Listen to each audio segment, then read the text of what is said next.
Sénégal amoon na si sens ba mu tijjee voie dialogue pour nit ñëpp ñëw dialogue si quoi mais boobu tamit am na ñoo xam ne ñëw ne wala ñëw mais Cheikhou est-ce que tey fair play carrément am na ci les acteurs politiques de notre pays je parle acteurs politiques comme opposition et pouvoir. C'est-à-dire le problème du Sénégal. Nous parlons toujours de démocratie. Mais la démocratie a des valeurs et pourtant ces valeurs on semble les ignorer. Parce que si démocratie soo demee dañ lay wax dialogue ci la bokk dañ lay wax tolérance ci la bokk équité ci la bokk respect ci la bokk te yooyu noonu boo ko xoolee si politique bi dafa dee dafa duñ ko sentir parce que y a toujours c'est-à-dire les coups sont un peu durs nit ñi nii la confrontation rek ngay gis te pourtant dañu war a xam ne d'abord nous sommes des Sénégalais et des Sénégalais animés de bonne foi parce que ku nekk Sénégalais juddu Sénégalais nga jàng ba toll fi nga toll état di assurer sa éducation état di la jàppale ba nga yegg fii tey vraiment yow war a toll laaj ce que l'état doit faire pour moi mais ce que je dois faire pour cette nation nous avons un devoir de redevabilité envers ce cher pays parce que ce pays a tout fait pour nous mais nag dañuy dugg ci politique bi tey mu mel ni nga xam ne terrain bi c'est trop glissant même mën naa ko tuddee noonu mu foog ne tey su ma àndut ak Ali rek wala ànduma ak Samba rek on est des ennemis c'est pas ça pour man l'opposition et le pouvoir lu ñu war a convoquer mooy l'élégance dans l'adversité lu ñu war a convoquer mooy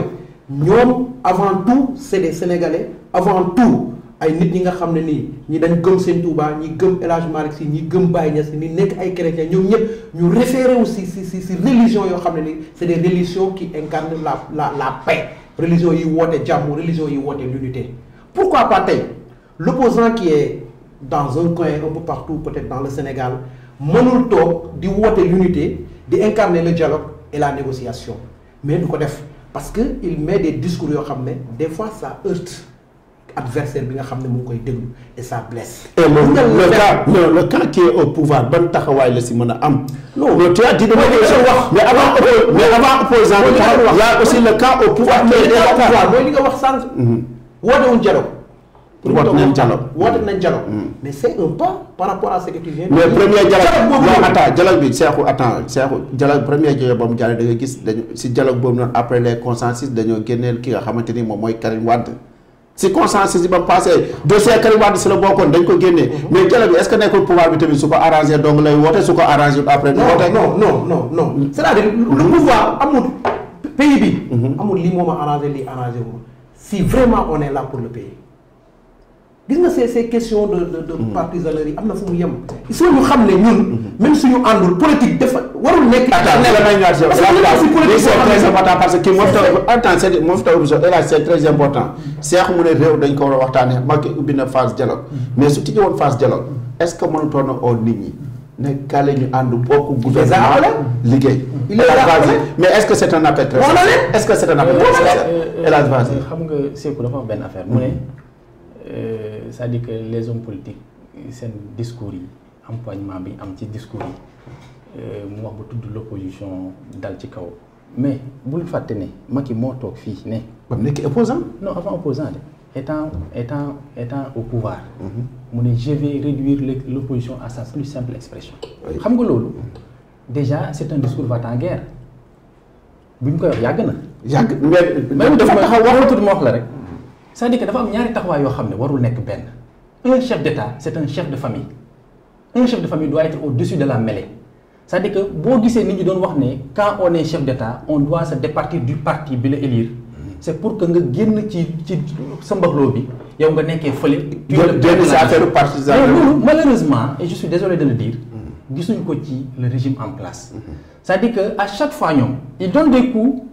maintenant quand il y a riposte ils disent que non on ne doit pas faire ceci on ne doit pas faire cela loolu tamit benn ruse boo xam ne la nit ñi tamit dañ ko comprendre léegi c'est-à-dire que il a donné des coups il a assez donné des coups à des opposants qui se sont laissés faire à la limite ñu dem anéantir leen maintenant nag il fut un temps boo xam ne dañuy def egsi ci jamono boo xam ne. la nature est horreur du vide. non c'est pas une question de vide c'est-à-dire que dañuy nit ñi doon dem ba dañ ko jàng comprendre le système Macky c'est-à-dire que il donne des coups et il avance si tu boo taxawee il te massacre il avance maintenant nag actuellement. il y a une conscientisation boo xam ne dafa xew muy nit ñi dañoo xam la mentalité de ce régime-là et ils sont prêts à faire face loolu moo indi li muy wax nii yëpp mais pour man je suis d'accord que ne il doit y avoir un dialogue dialogue parce que même dans les plus grandes guerres comme on dit dialogue moo ko jeexal donc comme dialogue moo ko jeexal dialogue mënul ñàkk fépp waaye nag dialogue aussi na sincère mënuma ñëw di la dialoguer y a une image bu ma mës a gis benn jour y a un souris bu benn xaw ma mbott di raay benn souris comme quoi que mi ngi koy dialoguer mais à la fin gis sa lekk na ko donc yooyu c'est des trucs yoo xam ne les gens l'ont compris donc pour que mu am un dialogue il faut que ce dialogue là soit sincère que mu nekk pour le bien de tous et pour le bien de la nation. jërëjëf yow mon frère Matar loo jàngatee si li nga xamante ni carrément tëral nañ ko si wàllu dialogue est-ce que c'est un dialogue sincère boo xamante ni carrément le peuple sénégalais mën nañ se retrouver quoi avec tous les acteurs di leen wax ne carrément suñ troisième invité bi dafa yéex a ñëw moo ngi tudd Pa Samba Gueye doon le coordinateur du mouvement des élèves étudiants républicains bu département Nioro ñu bàyyi ko mu souffler tuuti bi la ñuy ñëw si yow mon frère vas-y. waaw bon dialogue boo déggee li tax ñu koy woote si ce n'est rien d'autre que prôner pour la paix pour man képp koo xamante ni yaa ngi woote dialogue pour woote jàmm ak salaam la mais ñi nga xamante ni peut-être nag ay moo leen ñor ñoom doo leen dégg mukk ca dialogue. ñan la ay ñor non ko ci mel ni Ousmane Sonko qu'on le veuille ou pas il faut aussi qu'on ose de dire la vérité. Ousmane Sonko ay moo ko baal ma yeggal baal ma pare xam nga sànq da nga ko def temps de parole mu jël la démarche waat jëlaat baal ma pare bu fi nekk baal ma terminer rek maa ngi ci lancé bi yaa ngi dégg da nga maa posé question baal ma répondre rek aale yaa ngi dégg am na ñoo xamante ni xam nañu kenn ñu jàmmul leerulee comme Ousmane Sonko je le cite waaw yow yëpp caché je suis là yaa ngi dégg c'est très grave c'est très grave parce que non fii pour toi mais attends fii lépp lu fi di wax carrément dañ lay wax nga taxaw carrément devant les médias ne Ousmane Sonko jàmm ñëw baal mooy wax li tax jàmm ñëw rek très bien Ousmane Sonko dafa njëkk a taxaw ak Sénégalais yi moo tax day rassemblement bi échec laa ko jàpp te mën naa laa citer 3 choses yoo xam te ni day wane ni lii échec la bi ñu njëkk mooy dafa njëkk taxaw daal 200 000 personnes lañ soxla te ñëpp xam nañ ni place boobu mënut a contenir 10 000 personnes ñëpp xam nañ ko foofu échec la vraiment non xam nga tey li tax muy jàpp ba échec mooy bu fekkee da nga ni dañoo teg benn corde ngay sauté mun la carrément corde bi kat mën ngaa sauté ba 2 mètres mais ba mënta sauté benn mètre loolu échec dafa ba su la waxee ndax la dialogue est sincère après ñu defal ndànk defal ko jàmm dama lay wax 3 choses yi tax man la échec la baal ma yëgale 3 choses wax naa la benn baal ma yëgale ñaar yi ci des beneen bi ci des mooy ñëpp gis nañ ni Yewwi Askan Wi bu ñu ko dee wax mais y a des personnes de grande carrière yoo xam ne boobu gisuma leen ko ku mel ni ay Malick Gakou gisuñu ko ko Cheikh Bamba Dièye gisuñu ko ko Moustapha Guirassy xam nga ñooñu sont des personnes yoo xam ne bu ñu ko doon gis sa xel dina daal moo tax ma ni boobu mooy deuxième échec bi troisième échec bi mooy lan le discours de Ousmane Sonko il nous a produit Ousmane Sonko def ñoo bett Ousmane Sonko dafa gàccal la jeunesse sénégalaise li tax ma wax ko mooy buñ fàtte nous avons un héritage fabuleux en 1960 nous avons un moniteur François Senghor au moment où au Tchad on avait un moniteur François Tombalba au Niger on avait un instituteur au Mali un instituteur en Côte d'Ivoire un médecin parlementaire africain de entre guillemets au sens rabais au Guinée un ouvrier sans diplôme ñu jóge ci loolu am Abdou Diouf mu génne leen fa école nationale de la France des Lumières nga xam te ni moom am na bac dama lay wax ni social temps quoi mais dama lay wax ni Sénégal li ñu am loolu ñu ko mën a yàq ci ay discours foofu laa lay wax saa yi dama lay indi bu njëkk lii tableau la ñu war a def ko tableau de bord mais on a un héritage fabuleux ba nga jóge di jóge ci Abdou Diouf ñu am Abdoulaye Wade ñëpp xamal laa bi nga xam te ne moom seen nagré ñëppoon aussi ancien président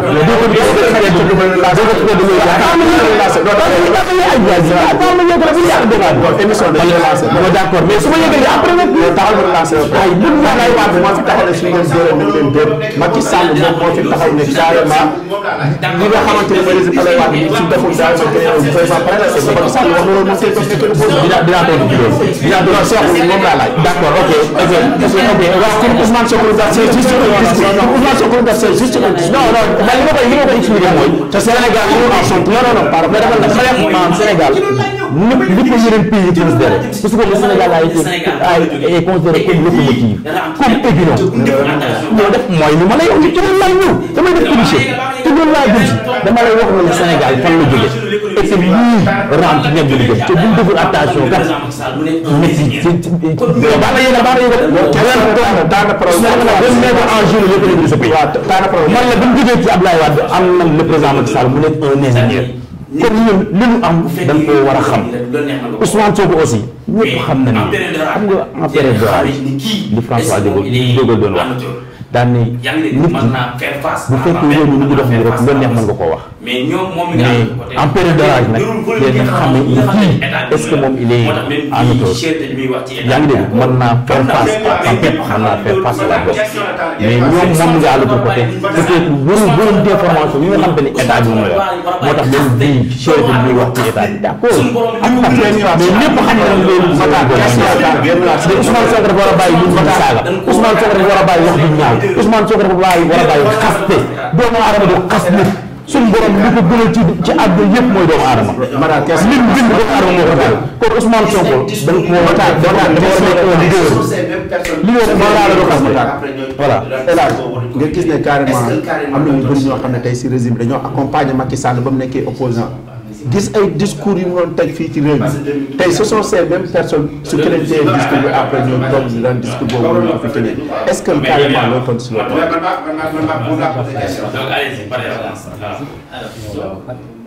parce que 2012 yàggul. 2012 yàggul. non 2012 kenn boo doon wax daf la déglu quoi. non mais yow yaa wax. man maa posé question. donc allez-y parlez la France voilà. donc man dama gis xam nga su waxee ne Ousmane Sonko mu ne lu mu wax de ban connotation ñu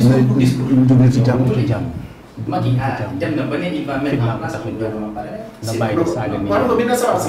bi mu koy wax man j'étais présent. c'est-à-dire que loolu c'est sa position. fii mais yow parce que bu fekkee ne discours pour discours yow ko wali Macky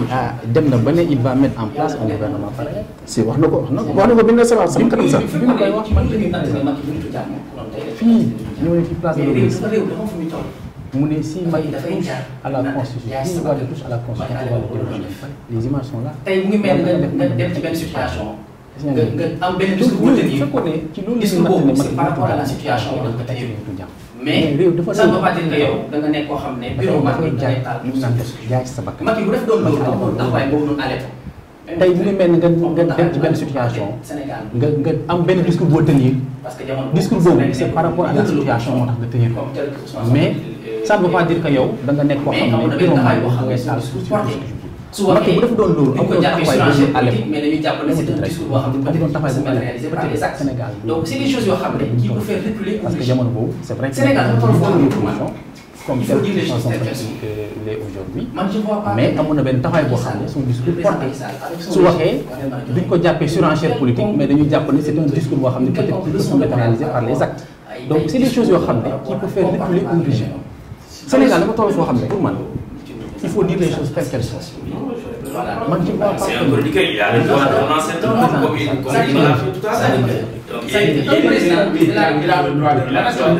président de la République ce n'est pas un chef de l'opposition discours wala par rapport au comportement c'est le père de toute une nation le chef de l'opposition n'est pas le président de la République d'accord je suis entièrement d'accord c'est un politique il a le droit de relancer tout le monde comme il me l'a fait tout à l'heure il a le droit de relancer le président de la République ce n'est pas un chef de l'opposition c'est le père de toute une nation d'accord je suis entièrement d'accord c'est-à-dire que li war Macky Sall responsabilité bi mu am responsabilité bi ko ci réew mais c'est très mais c'est ce même Macky Sall là qu'on a vu recevoir des voleurs dans son palais il a volé les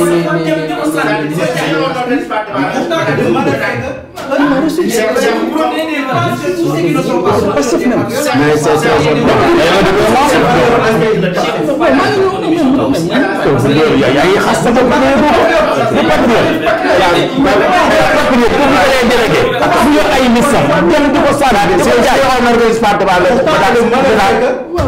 tous ceux qui ne sont pas aujourd'hui des patriotes on respecte le débat. Il faut pas faire ton émission toi aussi. Parce que li ngeen def di mën naa ko aussi ok non mais tey jii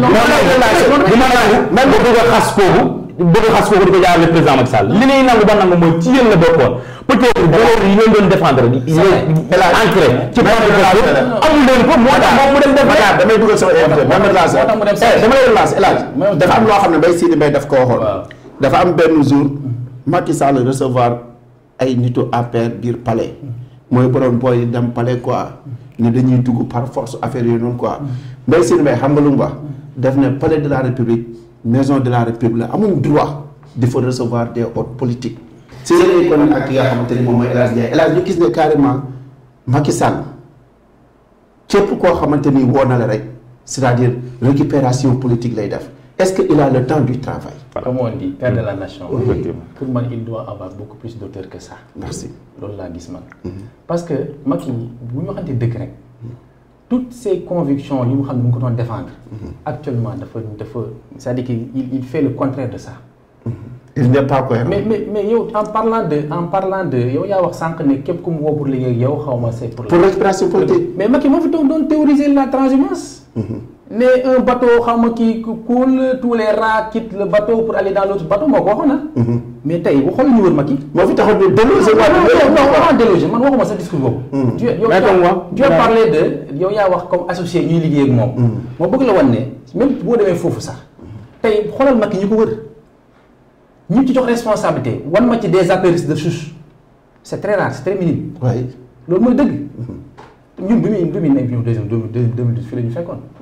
donc pour te dire que à chaque tey moom transhumance bi mu doon théoriser ne c'est quelque chose boo xam ne dañ ko war a bannir dans l'espace public l'espace politique tey moom lay dëggal. ba bu ci mujj tey mu ngi nii Bamba Fall bërki Demba Ndiaye dóor tojante bopp ak Cheikh Ba. tey mu ñëw jël ko ministre conseil c'est son laudateur le plus farouche. est-ce que yaa ngi dégg nga ñëw ci plus loin nga ñëw remonter Idrissa Seck qu'est-ce qu'il n'a pas dit à Macky que sa vision se limitait à Diamniadio. oui Idi moo ko fi wax. est-ce que yaa ngi dégg. ses compagnons les compagnons du lan la waxul Macky lan. et que Idi a même allé jusqu'à dire que c'est un tueur de nos enfants. tey c'est l'un des plus proches collaborateurs de Macky Sall. kon soo doon annoté le président de la République en tant que enseignant 2012 léegi. non annoté xam nga loolu. par rapport au bilan qu'il a fait. bilan non c'est-à-dire que on ne peut pas faire le bilan de Macky d'un seul discours loolu dañu ko def quand même. c'est-à-dire que moi je suis pas nihiliste. dire que Macky il n'a rien fait. non il a fait des actes. non bien sûr. loolu man du ma ko mën a nier su ma ko waxee sama damay nekk naa fex. c'est-à-dire que ñun ce qu'on fustige c'est des principes. Macky avant Macky les gens avaient de l'espoir si Wade. Wade kan moo ñëwee taxaw ne def fi dara. personne kenn ñu wu ko wax. mais en 2011 pour la nit ñi taxaw di ko xeex c'est parce que da doon salfaañe ay principes yoo xam ne c'est fondamental ci démocratie. de la suñu constitution. Macky est en train d'emboîter le même pas que Macky Wade. foofu la ñuy ñëwee si yow. par exemple tey 16h lañ la joxoon rendez-vous mais embouteillage yi affaire yëpp ñu ngi siy jéglu bu baax a baax ñu ngi lay bàyyi nga nuyoo ci biir Madère TV la voix du campus di wax ne yow yaay le coordinateur du mouvement des élèves étudiants bu républicain bu département Nioro. di fenn génnee fi nga xamante ni moom mooy faculté des sciences aussi nga doon un étudiant boo xam ne tu es exemplaire ñu ngi lay bàyyi nga nuyoo. merci Ali comme ni nga koy waxee maa ngi nuyu ñëpp également di jéggalu ci tardement bi di nuyu le chroniqueur Sékou Diallo mais également Matar ak sama yeneen. El Hadj Babou Ndiaye El Hadj Babou ñi nga xam ne fekk naa leen ci plateau bi. di nuyu également l'équipe Madère TV bi yëpp. ni ñu doxalee saa su ne. di am mbégte lool ak cawarte également ñëw fii tey yaakaar naa mu doon sama premier yoon bu ma fi ñëw.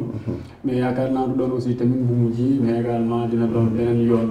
ñu gën di waxtaan ak ndax askan wi rawatina internet yi nangu nañ ne fii la débat yu intéressant yi en tout cas. jaajëf Pa Kéba dañ lay bàyyi lu fekk si laaj bi tey thème bi moom moo waxoon nekkoon carrément suñu démocratie réew ndax parrainage daf koy freiner wala dafa doon loo xamante ni carrément daf koy yóbbu ci kanam si loolu lañ doon waxtaanee nga joxe si sa xalaat. il va falloir que ñu def une élucidation conceptuelle en tout cas du thème si li ñuy waxtaanee muy lan parrainage mais également nga andil ma démocratie comme on le dit toujours démos kratos démos veut dire en tout cas le peuple kratos veut dire le pouvoir ce qui veut dire le pouvoir du peuple qui est exercé par le peuple et pour le peuple comme je le dis toujours ça a été dit par notre très cher père Abraham Lincoln le père de la démocratie des États-Unis d'Amérique. donc loolu soo ko waxee pour ñu waxtaanee ko mais également nga boole ko ak lu ñuy wax parrainage dafa am solo parrainage dama koy tënk ci lu gàtt muy doxalin bu am solo ci ñu réew parce que démocratie d'abord mën naa wax ne vote mooy li ci gën a ndaw vote processus la boo xamante ni daf ñuy permettre ñu jël kenn ku góor wala ku jigéen tabb ko ci benn mais pilier bu am solo la tamit bu am solo la parce que dañuy tànn mais tey boo xoolee parrainage bi ci fi mu koy tënk ci wàllu élection yi li nga xam ne mooy solo sam li nga xamante ni moom mooy importance am tey damay jël benn exemple bu terre à terre élection présidentielle yu weesu yi ñu daan génn da ngay am lu mat 25 candidats bëri na sax candidat yooyu pour nga toog sax ci télé déglu seen programme sax da ngay am problème pour xam lan ak lan la kii andi wala lan ak lan ban programme la andil Sénégalais yi ndax kat ñëpp mënuñu lire donte bu dee programme dañ koy bind waaye tamit dañ doon dem ba journal campagne sax fu ci nekk sax boo ko naree jox 5 minutes nit ki sax du am temps pour déglu loolu beneen bi mooy bu ñu fàtte ne parrainage bi askan wi ñoom ñooy parrainé askan wi nga xam ne ñooy fal ñoom ñooy parrainé kon tey askan woowu noonu tey ci parrainage bi ñoom ñoo ñëw parrainé ni ñii la ñu tànn pour ñoom ñu jongante soit mu doon li nga xamante ni mooy dagaan baatu askan wi pour jiite réew mi wala ci yeneen pàcc élection kon tey parrainage boobu man dama jàpp ne. jàpp nga ne dafay jëmale suñu réew kanam. ah bien sûr que oui te dinaa xamal benn affaire. parrainage boobu ngay wax ñun sax ñu ci mujj lañ doon. yenn réew yu bëri boo demee applique li nga xamante ni moom mooy le parrainage. te kon donc moi je dis bel et bien que parrainage nekkul loo xamante ni day jëmale suñu démocratie ginnaaw te lu jëmalewul ginnaaw lu nekk day jëmale kanam. effectivement mais tey nga doon benn jeune boo xamante ni carrément nga juute benn kuréel boo xam ne da nga bokk si benn parti bu tudd APR mais nga doon jeune boo xamante ni tu es un jeune très universel. le discours politique si camp opposition gisoo ne ku nekk sa côté rek sa bopp rek ngay ragal sa ginnaaw. effectivement comme ni nga ko aussi noo ko jàngatee en tant que jeune boo xam ne tu veux être quelqu'un demain. voilà Ali sa comment dire cette étude nous incombe tous. merci beaucoup ça vous incombe ça incombe aussi mon très cher Sékou. aussi bien que mes co-débatteurs Matar et El Hadji Babou. tey fii ñu toll ci réew mi en dehors de l'aspect politique mais également nous partageons un bien commun qui est le Sénégal. nous partageons autre chose qui est d'abord les liens avant même de la politique. quoi qu'il en soit war nañu mën a defaraat toogaay xool yenn kàddu yi ba ñu ko yëkkati. ça c'est vrai. damay am gàcce sax ndax barki démb ak Ndiaye dama dégg ay kilifa di yëkkati yenn kàddu di ko jëmale ci li nga xamante ni moom mooy njiitu réew. en dehors de cela le président de la République ne le considère pas comme un simple Macky Sall. c'est une institution de la République et une institution doit être préservée dans sa globalité. alors tenir de tels propos à notre très cher président, c'est manquer de respect aux Sénégalais, c'est manquer de respect au choix des Sénégalais, mais également c'est trahir, voire même bafouer les institutions de notre si cher pays. Alors, donc tey jamono ji ñu toll il va falloir que ñu am plus de retenue jàngat boobu laa ci def retenue bi ñu mën a am mooy que ni ci ñaari côté yëpp ku ci nekk boo yëkkati kàddu nga xam ni nga koy waxee mais également xam ne population bi nga xamante ni ñoom lañ am ak affaire nous avons affaire avec une population assez intelligente bi nga xam ne ñoom ñoo épousé le programme de son excellence Macky Sall fal ko en 2012 falaat ko en 2019 muy doxal kon nekkul wax wala xoqatal mooy tax ñi di jaxasoo ci wax wala andi ay problème ci réew mi bi nga xamante ni. non man le discours laa la wax c'est côté pouvoir ak opposition tu as parlé de l'opposition mais côté pouvoir aussi c'est un discours. mais tey Ali il va falloir que nga nangu benn affaire. suñuy dégg wax ju ñaaw ji di ko dégg. dégg ñu ko ci côté. pouvoir mais Macky ba mu nekk opposant aussi waxoon na ko. ci côté opposition bi tey ñoom la ñuy dégg ñuy wax yenn wax. mais Macky ba mu nekk opposition ci kon Macky ba mu nekk opposant waxoon ak lu nit mën a wax ak lu nit mën a seede. ku ci nekk ku ne xam na ne dañ doon wax ne président Macky Sall de yaroon may na ko li nga xamante ni moom la am tey fii mu toll ci réew mi. yaroon discipline du président Macky Sall loolu. askan wi loolu seen adduna bi sax dañ ko doon wax. mais donc tey mais taxaw nañ dénoncé Abdoulaye Wade loolu c'est récent vidéo yi. non mën naa la gën a vidéo bi. non Macky wax na loolu. dénoncé aussi il faut que ba ko waxee dafa non soo ko ba ko waxee aussi nga xam les circonstances. il faut que ay ñuy étudier chaque discours chaque mot à son temps et à son époque ak le contexte bi nga xamante ni utiliser nañ ko. xam nga tey dafa bëri Sénégal dañ lay wax loo xamante ni andi ko teg ko ci benn côté boo xamante ni sax waxee woo ko. mais Ali. tu es partisan vas-y. oui bel et bien j'épouse bel et bien la politique de son excellence Macky Sall. mais je suis immanquablement républicain. ok je le sais mais da nga taxaw carrément ne ku nekk war na defaraat sa toogaay kun si toogaay bi am na lu fi manqué. oui ku nekk war na defaraat sa toogaay. dinaa dalee ci ñi nga xamante ni tey ñoom la ñuy woowee opposition bi. ndax tey le constat est unanime yaakaar naa ne kenn du yéeg ci kaw di sànni ku nekk ci suuf ku nekk ci suuf moom mooy sànni ku nekk ci kaw te boo déggee wax yu ñaaw yi nga xamante ni moom la askan wi di déglu ba di ko ñaawloo mooy wax yi nga xamante ni dafay jógee ci opposition bi te politique affaire bu noble la politique dafa waroon a doon benn philosophie de vivre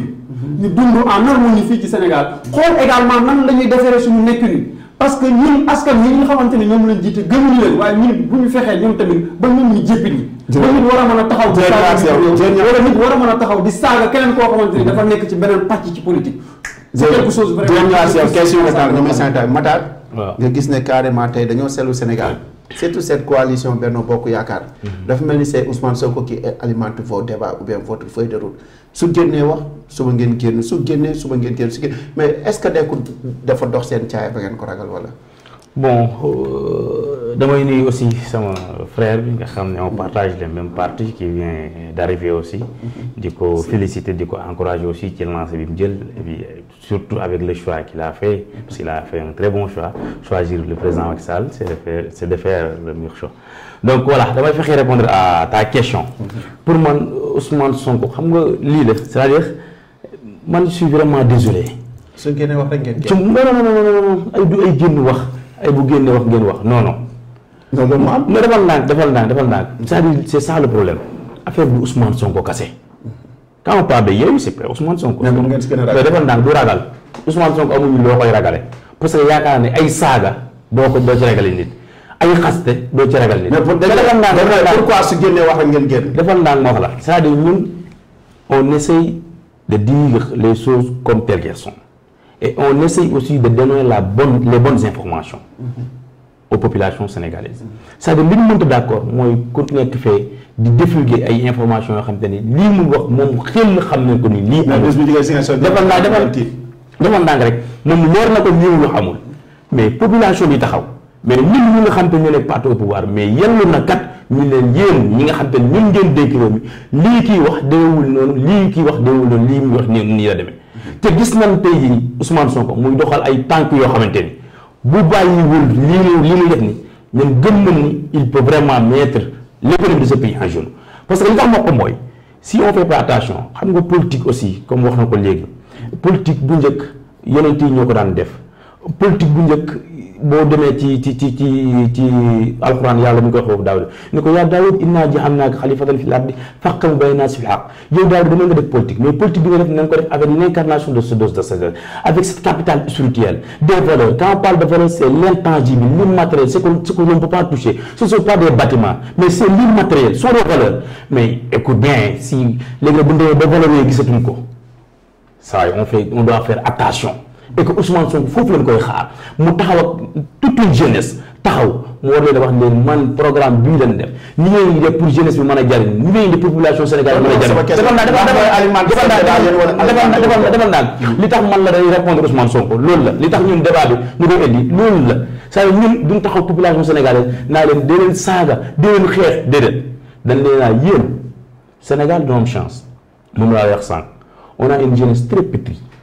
jeunesse boo xam ne li leen ñor mooy nan la ñuy def ba taxaw suñu waajur jeunesse boo xam te ne guddi bëccëg dina lay def ba tekki jeunesse boo xam te ne nan la ñuy def ba taxaw seen askan jeunesse boo xam te ne ils ont compris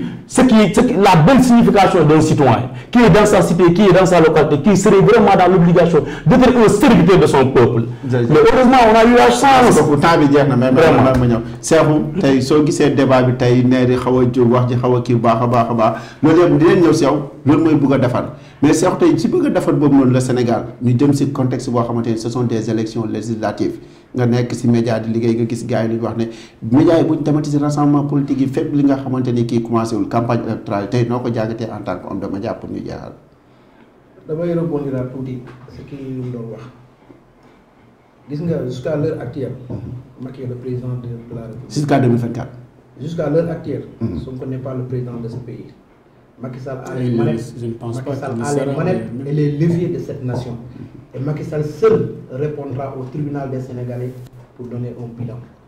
Jusqu'à présent, Sonko n'a pas de compte à rendre aux Sénégalais. parce que suñu réew mi Macky lañ ko dégg. waaw question bu si laaj. non da ngay déglu rek. waaw non dama la posé la booy wax naan Sonko day wax alimenter suñuy débat foofu laa la bëgg a def. Macky kon loolu laa ci wax feeñ na Sonko day wax alimenter suñu débat non tu es parti pris non pour tu es parti non hélas moo ne non hélas suñu débat waaw da ngay déglu hélas non non foog ne ok kon qui est du pouvoir non accepte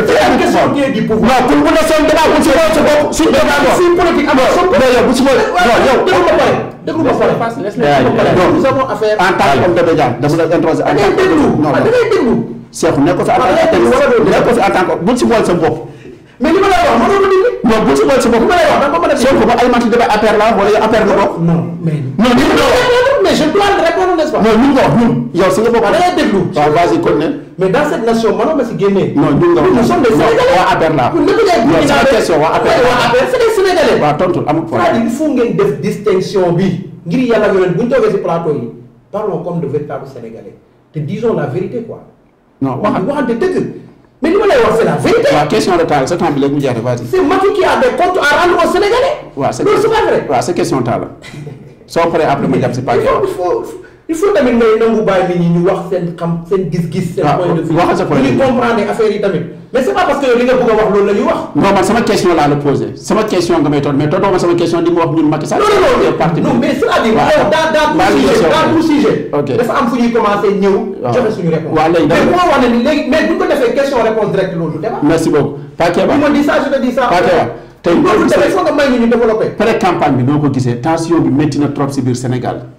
waaw Ali comme ni ko waxee rek tension bi métti na méttiwul ça a été toujours comme ça a été toujours comme ça en période de pré-campagne la politique n'a jamais été donc une affaire. mais yow jàppoon ne Sonko mu alimente seen débat. non je dirais non. pourquoi je dirais saa su génnee ngeen génn. non attendez. Ali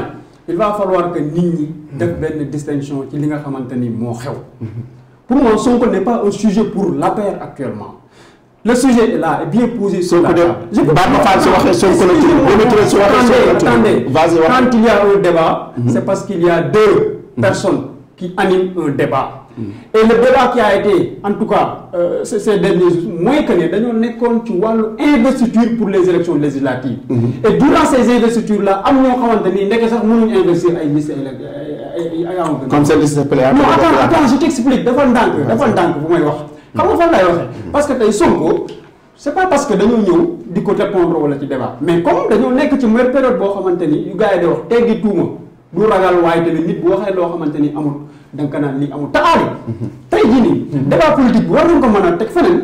il va falloir que ñu wax sénégalais li nga xamante ni moom mooy dëgg les résultats ou bien les démarches que le président de la République est en train de faire au moment où ko tey boo demee au niveau des États-Unis dama le litre d'essence coûte même 200 francs CFA nga ñëw fii au Sénégal malgré qu'il y a inflation l'État a fait des efforts énormes à 895 francs mais am na augmentation la vie coûte cher. attendez dafa ndànk bu ma wax la vie coûte cher nga def ndànk tey man je vais te donner des chiffres tey nga jël état ci politique am agricole am tey nga xamante ni suñu xam-xam màcc na si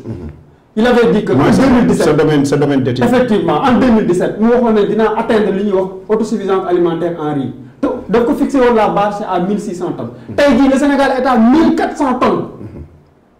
mais pourquoi duñu wax ci yooyu noonu mais également opposition bi bëgg a profité ci période d'élection na saxal xelu nit ñi wala animer débat wala wóor nit ñi ci ay violence te nag naa la xamal benn affaire gis nga Sénégal gii kenn du ko taal loolu dafay wonni dañuy toll foo xamante ni. lu amoon marche dootu non attendez loolu nga ne lu amoon marche dootu fi amal lu amoon marche ku ne xam nañ ko fi. am na loo xamante ni su amee dafay jaaxale ay nit xam bu baax li ma la wax. te yow xam nga la moo amoon marche man xam naa ko keneen xam naa ko ce n'était pas une question de Ousmane Sonko. ce qui s'était passé ñun ñëpp xam nañ ko yaakaar naa Matar yow xam nga parce que les Sénégalais n'ont même pas l'habitude de prendre di jël ay fetal di dóor ci ay magasins. effectivement ñun ay Sénégalais lañ lépp loo xamante ni jomb naa ko defal sama bopp naa jàmm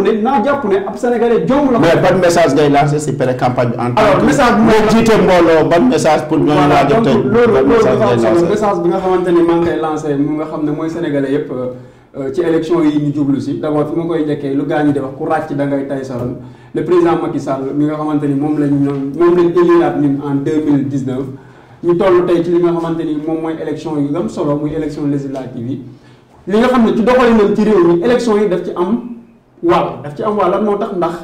pencum ndaw réew mi dafa am pàcc bu am solo boo xam ne ci doxalin réew mi daf ciy bokk ñu jubluwaat ci mu doon loo xamante ni soxla na majorité écrasante boo xamante ni dina ko permettre politique am bi nga xamante ni moom la diggee woon ak sénégalais yi en 2019 mu mën ko dérouler convenablement comme ni mu nekk di ko defee fii ci biir Dakar ak ci bitim réew mi wala feneen fu nga xam ne beneen bu may terminer moom mooy que ne nañu amaat plus de retenue xam ne sénégalais yi xel lañu war di déglu on leur propose des programmes on leur propose en tout cas des textes yi nga xamante dinañ ko xool étudier ko ak ku wax ku nekk ñu ngi lay déglu mais jarul bi leen woo ci xeex kaay ñu ànd jarul fàq ak yet bu ci fàqam yet àndee rek nekkatu ànd leneen. Elhadj pour ñu tey ci avant tàggatoo yi gëm nga ne cohabitation mën na am à l'Assemblée nationale du Sénégal. non absolument loolu luy nekk la sax. dina am ah. boo gisee amu leen paas non paas ngeen amul pour fekkee ni assemblée c'est-à-dire que xam nga ñoom li ñuy wax tamit may la ma waxee tamit. non damaa xam ne yéen lu gaa ñi di wax paas ngeen amul pour fekkee ni assemblée. d'accord waa léegi bàyyi ma expliquer taxaw bi ko amul paas c'est-à-dire que xam nga ñoom boo gisee ni ñuy def nii. ça se reflète même dans le débat. Jamais dans l'histoire du Sénégal un parti du pouvoir n'a été aussi acculé que ce pouvoir-là musul am ñoom xam nañ loolu sax c'est-à-dire que ñoom xam nañ ne. jamais dans l'histoire du Sénégal xam nañ ne on a coalition mais il faut savoir encaisser tamit encaisser yéen tamit. Pas Kéba daf leen dégg ba leen Seexu yéen tamit vous êtes des politiciens. d'accord il faut savoir encaisser allez-y merci beaucoup. dañ leen wax dara mu leer na la lii ànduma ci mais man damay noppi. c'est vrai allez-y. alors ñoom ils savent pertinemment que ne affaire bi ñu leen di rëcc xam na loolu que Sénégalais yi danoo yeewu bu yàgg xam nga tey buñ toogee naan ma valeur discours Macky mu musul taxaw saaga mais Macky il cautionne tout ce que les autres font. Penda Ba moo taxaw saaga toute une ethnie mi ngi ci moom Djibril Ngom j'en passe. Djibril Ngom non même tuuti rek ku yàgg j'en passe. Alors je ne parle même pas des pléthores de dossiers yoo xam ne moom Macky c'est-à-dire encore une fois li ma waxoon sama njëlbéenu wax c'est-à-dire que Macky dañ ko doon xaar ci yenn principe yi liberté démocratie justice surtout justice mu jël loolu yëpp dëxëñ ne teg naa ci sama kudd donc foofu mooy fi nga xam ne mooy le du problème. kon loolu moo tax ngeen ne cohabitation mën na am. non du loolu de c'est-à-dire que la cohabitation elle est claire bu au sorti non mais tuuti mu wax la au sorti de ces locales bien que eux ils crient à tue-tête que ne ils ont plus de maires d'accord mais si on part au niveau de l'électorat ils sont véritablement en minorité dans ce pays. loolu dinañ si ñëwaat may ma pare. voilà question de temps moom moo ñu dab bu baax a baax 50 000 la ñu waroon def ne une heure de temps ndax cool yi nu mu. beneen bi ma bëggoon wax tuuti rek parce que tamit dana wax lu bëri lu ma bëggoon wax il a parlé d'autosuffisance alimentaire mais loolu pour man amul benn appréciation bu war a taxaw di ko wax quand même le Sénégal n'est pas autosuffisant en quoi que ce soit la preuve il a fallu que l'Ukraine et la Russie entrent en guerre et que voilà tout le monde est étonné. ñun actuellement nii li mu waxoon moom Macky li mu waxoon ak programme bi mu waxoon. ak suñu autosuffisance alimentaire ça ne fait pas 3 semaines. c'est-à-dire que le chroniqueur Cheikhou Diallo moo ne ma la vie coûte cher. non ça ne fait pas 3 semaines. ça c'est à l'échelle mondiale. non attends ça il y a certaines questions. te yow yaa ma wax kii wax nga fi léegi kenn waxtaan ak plateau bi dafa am Macky Sall élagement fi non loolu wax nga fi léegi yow Cheikhou Diallo mon cher je t'explique attendez je t'explique mondial li ngay wax tey on ne peut pas comparer le Sénégal avec la France ni avec les États-Unis xam nga lu tax la France il y a un cordon ombilical qui lie la France et la Russie en matière d'énergie donc du coup s'il y a blocus au niveau de la Russie forcément c'est le prix day yéeg donc c'est ce qui disent que ne Sénégal oui le prix de l'essence c'est à 890. mais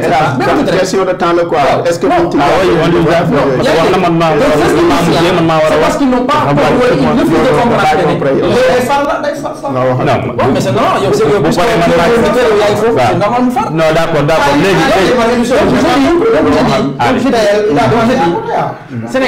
Sénégal ñun ñëpp a ko bokk mais dama ne gis nga dëkk bu fekkee amul yoon jàmm mënu fa am. jërëjëf mais cohabitation laa wax mën na nekk. mais bien sûr taxaw bi la may ñëw si yow parce que si yow la muy Cheikhou tey nga xamante ne maire yi bëri na wax ji bëri na affaire yooyu yëpp quoi tey en résumé soo doon tàggatoo lay tàggoo. di remercier ñëpp merci beaucoup. waaw di remercier ñëpp di wax ne rek ne nit ñi nañ delloo si xel yi quoi. ñu xam ne réew mi daal ñun ñëpp a ko war a defar Sénégal ku ci nekk rek am nga ci wàll war nañ ko defar mais waruñ jamais toog bugg a séddoo réew mi bu ko xaajoo non non non il faut ñu xam ne lu ñëpp bokk mooy Sénégal bi waruñ ko séddoo mais dañ war a toog waxtaan sur des idées sur des principes ñu gën a consolider vraiment valeurs yi fi nekk ñu xam ne loolu moo ñu jëmale kanam au-delà de la politique am na yeneen yu fi nekk te ñiy def politique nañ jàpp ne c'est une minorité ñi fi nekk te defuñ politique si 16 millions de Sénégalais ñoo ëpp fuuf kon nag les hommes politiques tamit waruñ nekk des influenceurs dans d'autres côtés yoo xam ne c'est pas du tout positif bugg a basculer réew mi sans autant ñuy xalaat ñooñu il faut ñu xalaat am na ñeneen ñu fi nekk defuñ politique te si réew mi lañ bokk war nañ ànd ak ñooñu consolider les règles démocratiques pour que vraiment Sénégal nekk Paa Keba di gis ne da nga yéex a ñëw te ñoo ngi koy fàttali bu baax a baax embouteillage yi moom moo bëri woon affaire yooyu mais dina am yeneen jotaay yoo xam ne dinañ si toogaat di waxtaan tey en tant que étudiant soo lancé message si biir Mader TV noo gisee liggéey affaire yooyu ak sa message booy tàggatoo. merci Ali merci comme ni nga ko waxee rek dañoo am contrainte de temps et loolu moom kenn mënu ci dara parce que comme temps bi guddul lu ci bëri duñ ko mën a développer.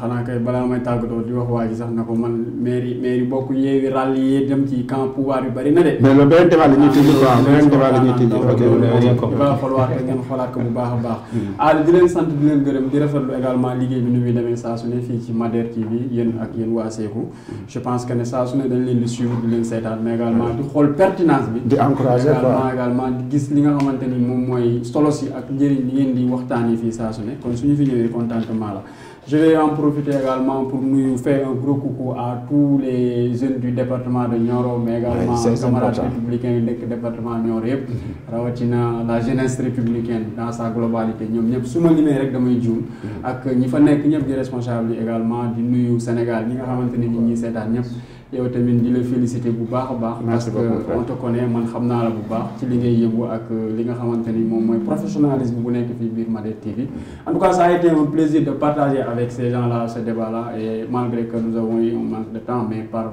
contre on va essayer de non yeneen yoon plateau yi dañuy wax baax merci jërëjëf Matar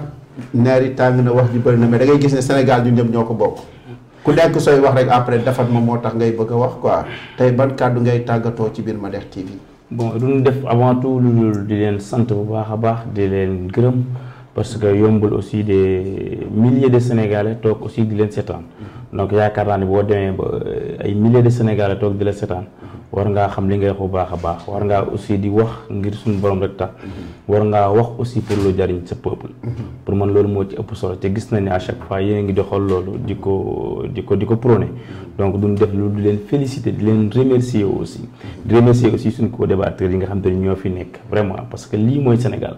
buñ paree fii ñooy bokkaat ñooy waxtaanaat ñooy xool parce que politique naan ataaye kafre lii day justifier tout simplement que ni Sénégal réewu teranga la Sénégal kenn mënu koo xar Sénégal kenn mënu koo xaaj di ko séddal di ko def gâteau Sénégal réew la moo xam te ni ñun ñëpp ñoo ko bokk te kenn ku ci nekk am nga sa waar mooy li may faral di wax jinne du wàcc malayka du wàcc yaa que l'être humain donc ki nga xam te ne moo nekk ci société bi moom li ko war a ñor rek mooy nan lay def ba société bi jàkk moo tax may faral di wax ni dans un monde en pleine mutation vraiment le leader politique warut sax am temps di fiyewu ci des inepties pour man li ko war a ñor rek mooy nan lay def vraiment yan condition ba nan lay liggéey ba améliorer la condition de sa population pour man ci loolu la war a taxaw donc aussi message bi may lancer surtout la jeunesse républicaine ñu gën a jàpp gën a feddaliwaat laxasaay bi xam ni ci lii nu jëm kat du président Macky Sall mooy taxaw di xëy mais ñun jeunesse bi ñu ñooy taxaw que ce soit muy Ousmane Sonko que ce soit comme ci man doon ñun ñooy jàmmarloo ak ñoom kon donc loolu ñu koy ñaax di ko ñaax aussi toute une jeunesse voilà salaamaaleykum. El Hadj coow li bëri na trop nga gis suñ chroniqueur bi tey mu indi benn parti pris doon partisan affaire yooyu noonu mais sooy jàngat tey aujourd'hui sooy tàggatoo mais sooy tàggatoo quoi. Non, il n'est pas démocrate. Bon, ton chroniqueur, il n'est pas démocrate. Parce que wax na beneen noonu quoi. Non, mais sama il a été trahi par ses propres propos. Mais n'empêche, c'est un débat vraiment intéressant. Au-delà de toute contingence politique, man jàpp naa ne ku ci nekk comme li ma waxoon rek ku ci nekk li ngay wax c'est dans ton intime conviction nga koy waxee gëm ne lii moo gën mais nag dañ tegu tam ci dëgg ak dina tegu tam ci justice damay faral di wax toujours ne sans justice il ne peut pas y avoir de paix loolu moom c'est une mën naa wax ne xaw ma dama ko mën a tuddee c'est quelque chose d'universel donc justice d'abord avant que ñu naan paix di ñaan nag Sénégal yàlla def fi jàmm que nos autorités yi nga xam ne tey ils sont à la tête de ce pays yàlla delloo si seen xel bañ xam ne Sénégal leen ko hérité ci ay régime permettre leen ñoom ñu mën a élaborer ba tey ñu yegg si fii donc leen def les mêmes dispositions pour ñi nga xam ne ñu ngi ut aussi ba yàlla def ñu tegu ci yoon di nuyu toute la jeunesse patriotique di nuyu toute la jeunesse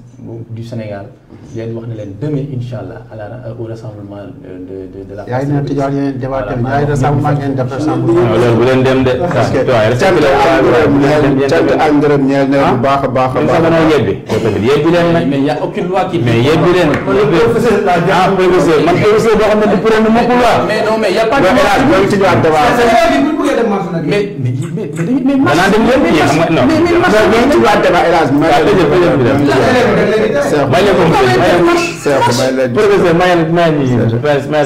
temps bi bëriwul mënoon leen waxtaan fii ba suba ñu ngi lay sant di la gërëm bu baax a baax a baax doon nga ndaw boo xamante neen bu baax te ku nekk xam na la ci fula ak fayda di sant di gërëm ki nga xamante ni moom mooy Matar Mbaye bañ xamante yàggul mais doon na moom tamit ndaw boo xamante ni un grand patriote par rapport au pays quoi moo ngi liggéey di créer ay mouvement di nekk si loo xamante ni dafay jëmal dëkk bi kanam ba mu saa su nekk si wax c'est pour vous la jeunesse quoi dafay fàtte boppam Matar ñu ngi lay sant di la gërëm bu baax a baax di sant di gërëm ki nga xamante ni moom mooy Pa Samba Gueye ndaw la mais dafa ñëw université jàng-jàngam diriger la coordination